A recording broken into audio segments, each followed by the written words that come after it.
Hey everybody, this is a piece by Roberto Fineschi from Marx Key Concepts, edited by Riccardo Bellofiore and Tommaso Redolfi Riva.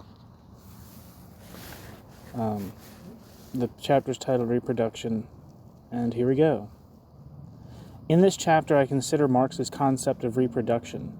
On the one hand, it is articulated according to the, quote, specific logic of the specific object. The quote, specific logic of the specific object, end quote. The typical capitalist form of reproduction is accumulation. On the other hand, it appears as a historically determined form of the general concept of human reproduction. We have two sides of the same coin, a combination of trans-historical continuity of human development and its specific discontinuous forms. Section 1. Reproduction in Marx's theory of capital. I need a drink here.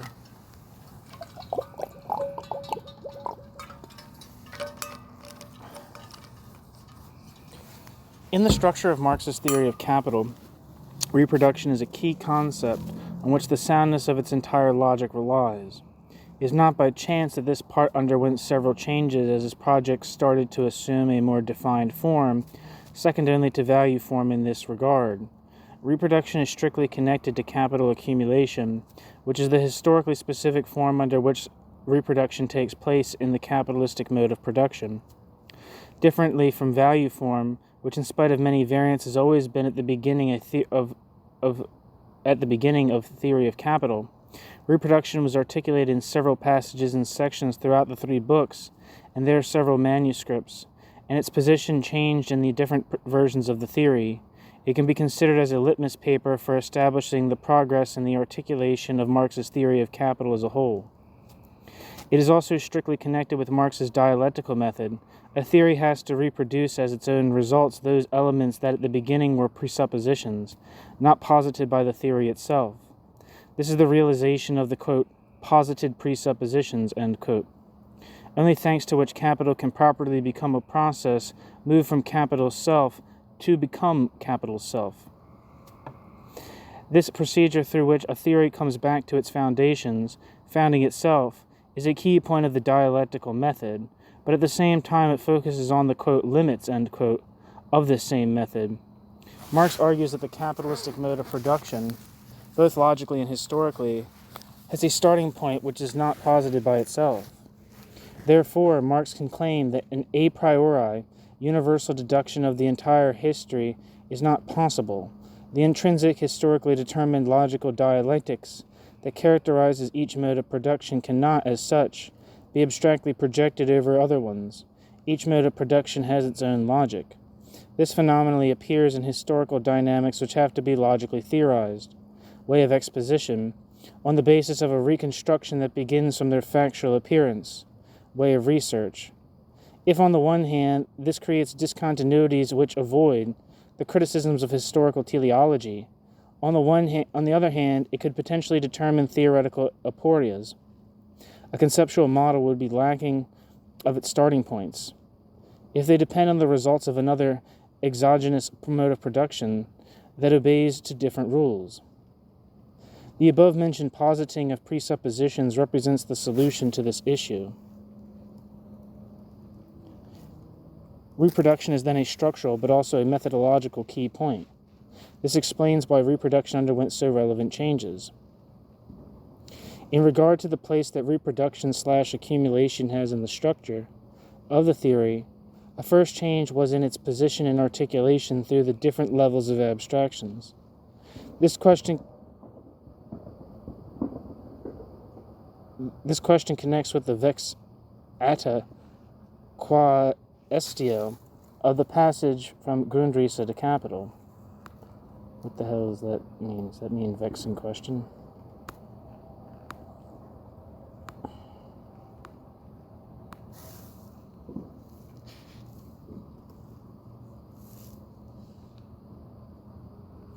A vexed, unresolved, or intractable question.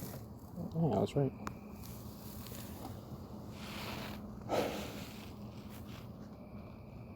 My starting point is the result of decades of philological investigations connected to the publication of the second Marx-Engels Gesamtausgabe. According to these, Marx began a more consistent development of the theory of capital, only starting with the Grundrisse. In a plan Marx sketched in that period, he wrote about three levels of abstraction: universality, particularity, and singularity,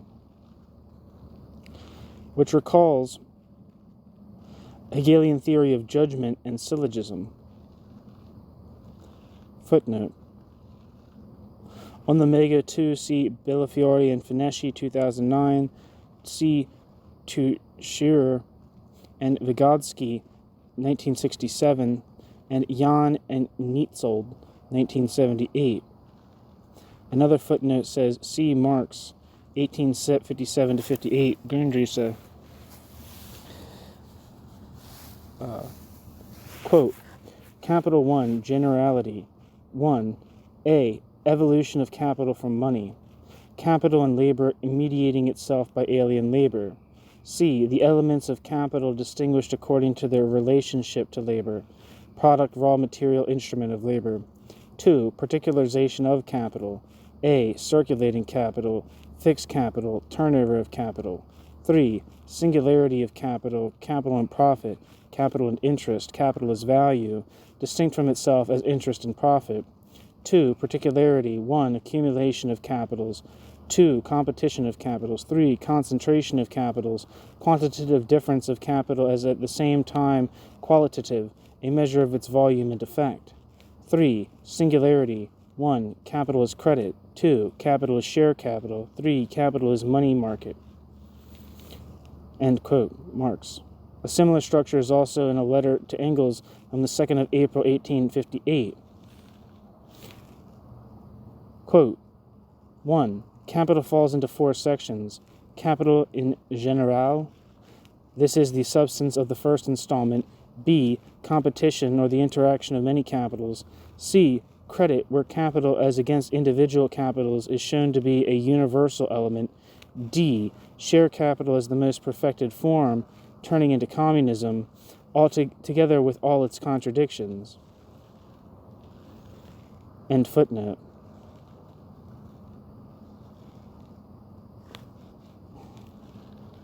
Another footnote says, see Hegel. English translation of both Marx and Hegel's works are not very precise on this point.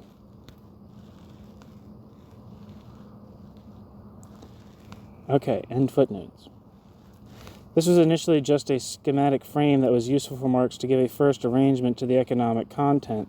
Therefore, it would be mistaken considering this mere outline as Hegelian, inasmuch as an application of the external given logic to a separate content is exactly the opposite of Hegel's method and dialectics in general. But Marx did not stop at mere formalism. Marx moved forward and changed important passages of his theory, the position and role of reproduction in particular, exactly to improve its dialectical soundness. Footnote. I deal extensively with the relationship between Marx and Hegel in Fineschi 2006. End footnote. This made his theory properly dialectical because of the development of the logic of the thing itself, Auslegung der Sache selbst, not for mere use of words. Footnote. Dialectics was then not reduced, but improved. This comment refers to the debate on the, quote, reduction of dialectics, end quote. See Reichelt, 1973, Backhaus, 1997, Guler, 1980, and others. For a summary of part of this debate, see Fineschi, 2009. End footnote. What is meant by universality, particularity, and singularity? Universal capital, or, quote, capital in general, end quote, was conceived of one and all at the same time and developed until it reached the category of profit. At that point, it doubles in itself, quote, begetting its son, end quote, and generating multiple particular capitals. This is the passage to competition and particularity. Particularity inquires into the dynamics of, quote, many, end quote, capitals. In each particular capital, the universal laws developed before act as such. In singularity, finality, one particular capital works as universal, that is represents as individual the most abstract and universal form of valorization, money begetting money, in relationship with other particular capitals functioning in the different branches. This is the content of the section on credit and fictitious capital. What is the position of reproduction in this outline? Marx initially placed accumulation/reproduction in particularity, after capital had posited profit, after its first, quote, turn, end quote, and return to the starting point, even after the theory of capital circulation.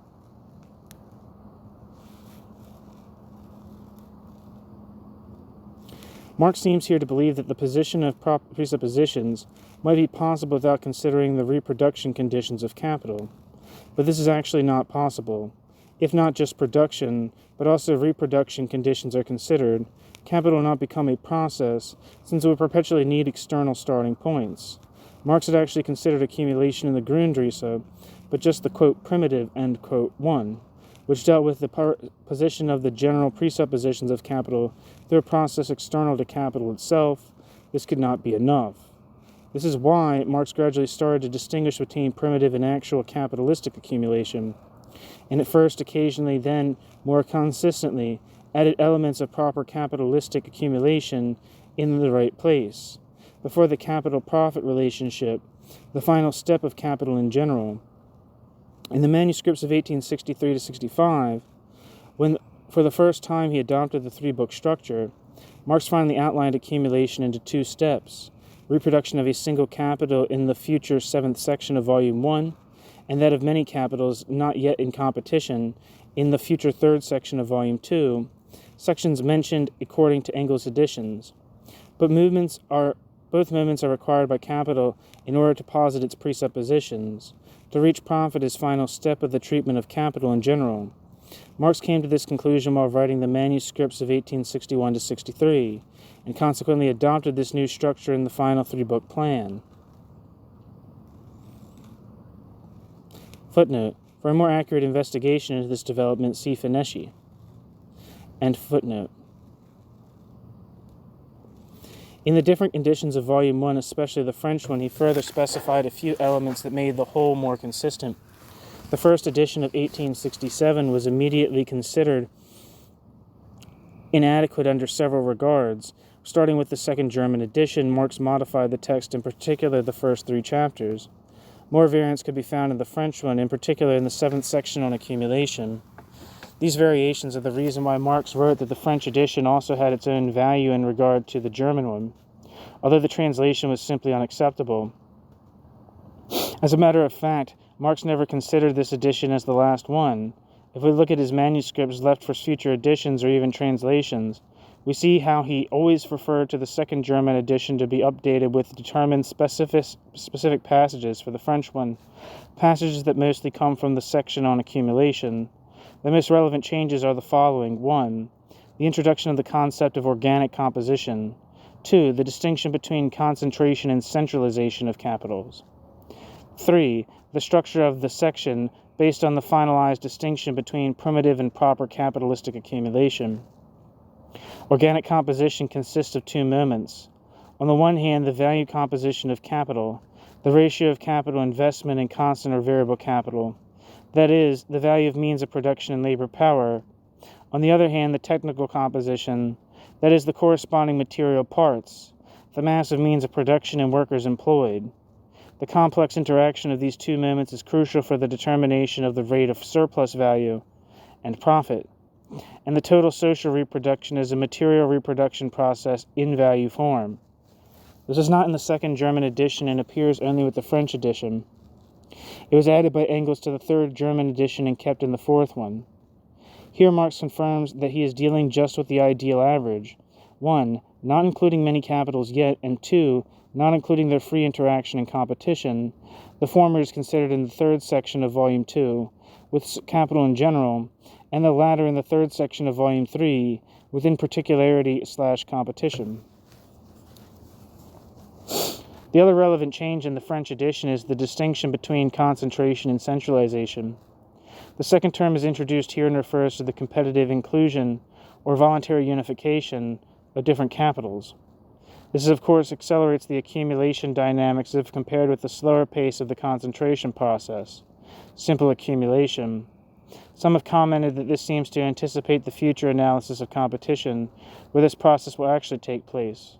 I disagree, because here we have the abstract possible conditions, not the reality of that process. Therefore, claiming that competition is already taking place would be mistaken. It is a different level of abstraction, actually not even the abstract ratio between these capitals, total social reproduction, which would still be before competition is yet considered. The third issue is a structural change. Now primitive accumulation is distinguished from the actual capitalist accumulation and exposed in a separate section, the 8th section. Since Engels did not take this change into account, although it was outlined in the manuscripts left by Marx for future editions, German readers, and all those that read translations from the 4th German edition, have missed this crucial passage.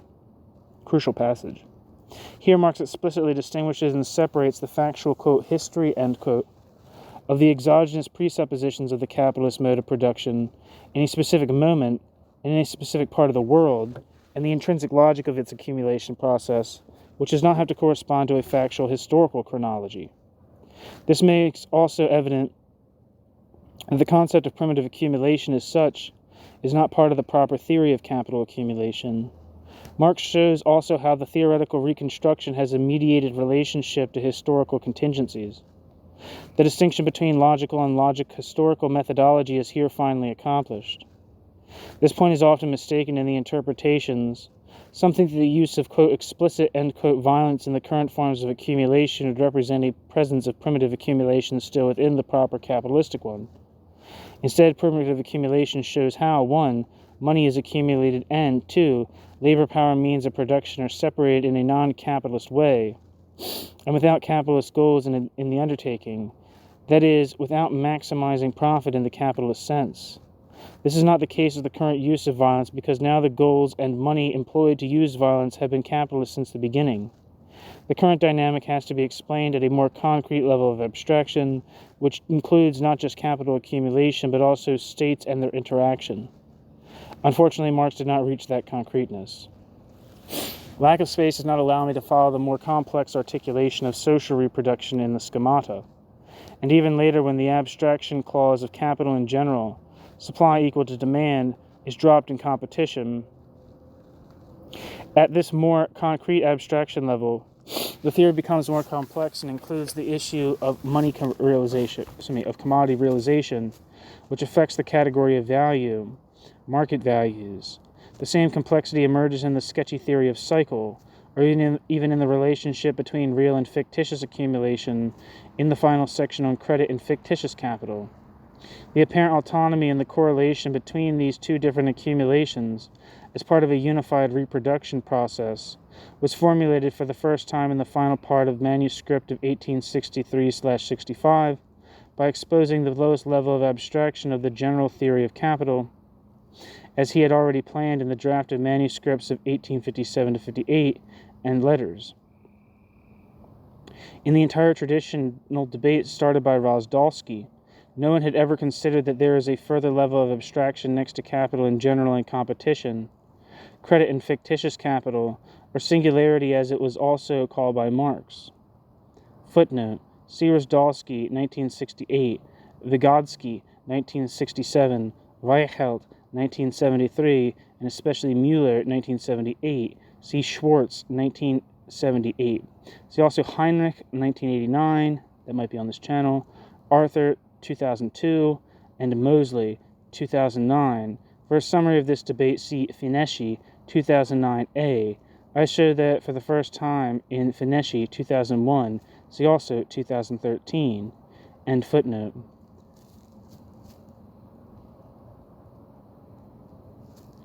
This peculiar misunderstanding was in part due to the poor edition of this part of the manuscript by Engels.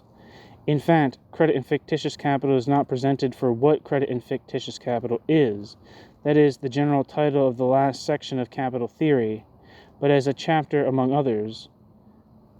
Footnote: compare Marx 1863-68 and Marx 1894. So what's that? Marx's Manuscripts in Capital, Volume 3. I don't know.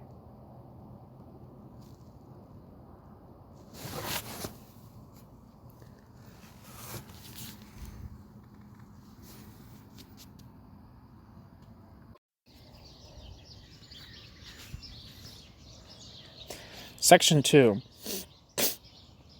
Reproduction in broader sense. As we saw in the previous section, in the capitalist mode of production, social reproduction as a whole takes place in the historical specific form of capital accumulation. This is a determined phase of the development of human history, and therefore has a form-specific structure. Marx has analyzed it extensively, but could not finish his work. Marx got to the point of sketching the relationship between real and fictitious accumulation. Moreover, a more general element emerges here, the relationship between specific historical forms of reproduction and the fact that human beings, whatever the form, always need to reproduce themselves. The issue is how we can include as coherent parts of one theory the general production of humans. The issue is how we can include as coherent parts of one theory the general reproduction of humans, which is transhistorical, with the fact that the general reproduction of humans always occurs in historically specific systems, the issue of the dialectic of historical continuity/discontinuity. Marx's theory of historical process focuses on two moments. On the one hand, a, quote, general, end quote, dimension, how what happens transhistorically can be said to be, quote, human, end quote. On the other hand, their history is not a simple sequence of identical phases, but there are leaps that characterize each period as something specific. The whole of this process, at every stage, can, in its continuity, specifically change and develop. These passages are not just different, but constitutive. The same definition of what is human changes accordingly. It's a dynamic of phases that, in their particularity, make the whole move and get redetermined at every stage. Footnote. Marx refers to the dialectic of transhistorical elements and their historical specificity in several passages. End footnote. Reproduction through the labor process is the knot that permits the articulation of this complex framework in this complex framework's different levels. Natural social reproduction takes place through labor process. It is, first, what keeps together continuity and discontinuity with nature. Since humans do not live in emptiness or come from nothing, humans are themselves to be conceived as constitutive parts of natural evolution. They are that peculiar animal that is able to work. Their inactivity is one moment of a whole that includes a final goal that humans posit, an interaction with means and objects. The result is a product, since they are able to give external, permanent existence to their subjective action. Their reproduction through work is what makes them natural/human, and this determines a continuity/discontinuity with nature in general. However, this does not mean that what they are, quote, socially, end quote, is determined just through this first moment.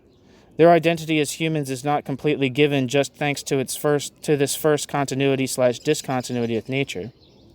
What humans are is the result of their reproduction throughout history, and this implies that the same concept of human being, or labor process in general, is historical. What the words, quote, human, quote, society, and so on mean is redefined in every phase of natural historical reproduction in a specific determined form.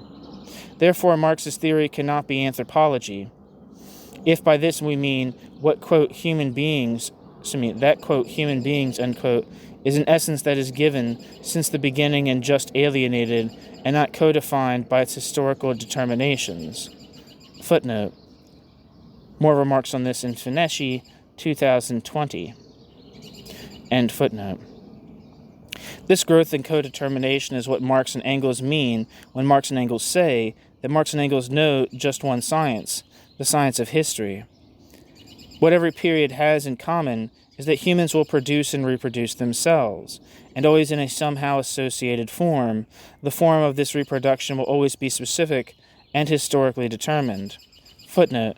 I have developed this theme in Fineschi, 2001. It takes up points made first by Mazzoni, 1980-1987, in his classic studies. End footnote.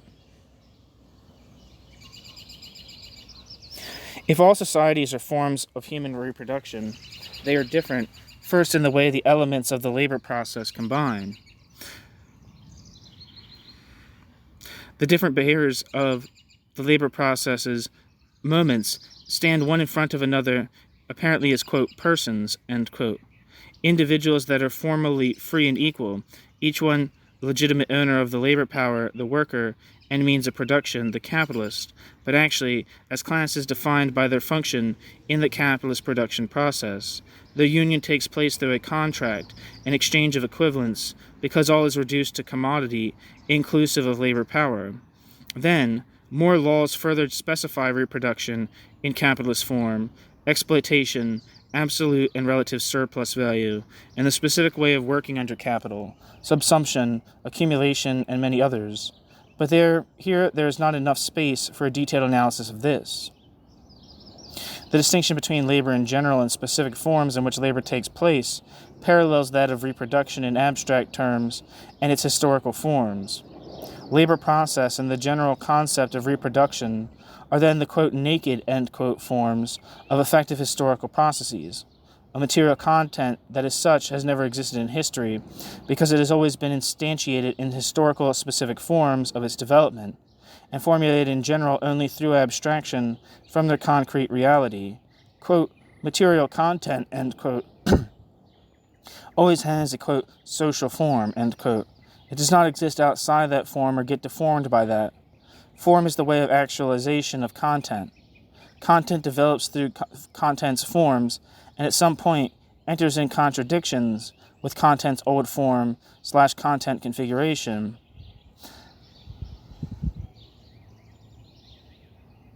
It was its own, but later becomes inadequate to its further development. Historical continuity / discontinuity is articulated through the dialectic of content and form, universal and particular, and of their distinct interconnected levels of abstraction. Reproduction is a key moment of that.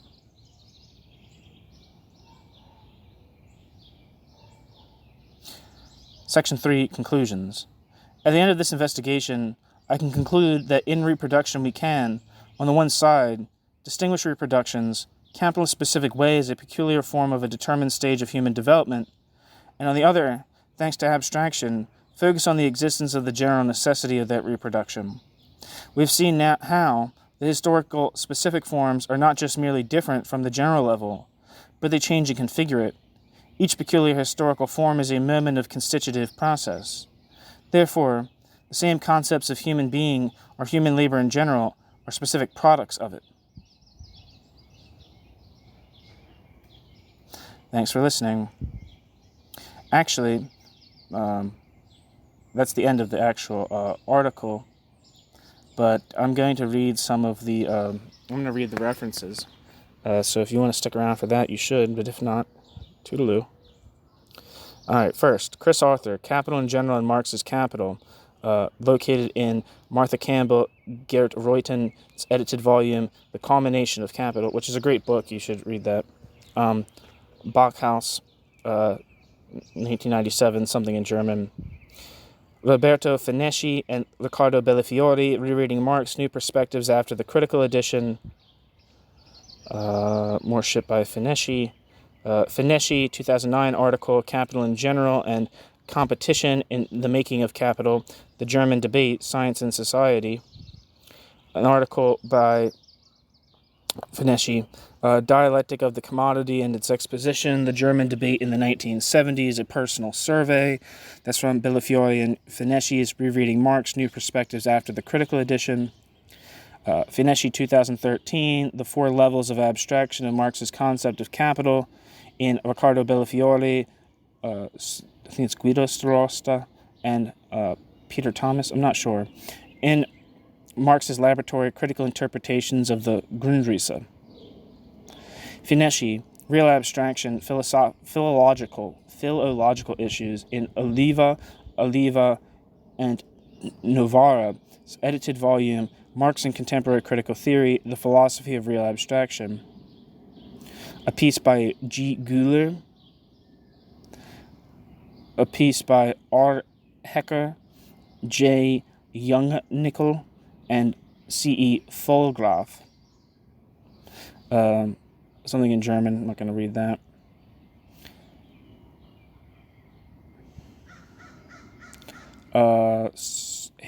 Heinrich, Capital in General and the Structure of Marx's Capital, New Insights from Marx's, quote, Economic Manuscripts of 1861 to 63, end quote. That's on this channel. A piece by Wolfgang Jahn, and I can't remember the guy's name, something Nietzelt. I think those are East German Marx scholars. A piece by B. Leitz, or two pieces by B. Leitz. The usual suspects from Marx. Something by Mazone. A piece by an article by Fred Mosley from 2009, The Development of Marx's Theory of the Distribution of Surplus Value in the Manuscripts of 1861 to 63. That's in Bellofiore and Fineschi's edited volume, Rereading Marx, New Perspectives After the Critical Edition. A piece by an M. Mueller from 1978, again a East German Marx scholar. A Helmut Reichelt piece from 1973, Roman Rozdolsky's 1968, The Making of Marx's Capital. W. Schwartz, 1978, I think it's Winifred Schwartz. A piece from 1968 by Walter Teixeira, who I believe, I'm not sure where he's from. I think he might be an East German as well. And Vitaly Vygotsky, his 1967 book. I can't remember, The Discovery of Marx's Capital, or The Story of a Great Discovery, or something like that. I think is probably what is being referred to. But anyway, those are the references, so thanks for listening.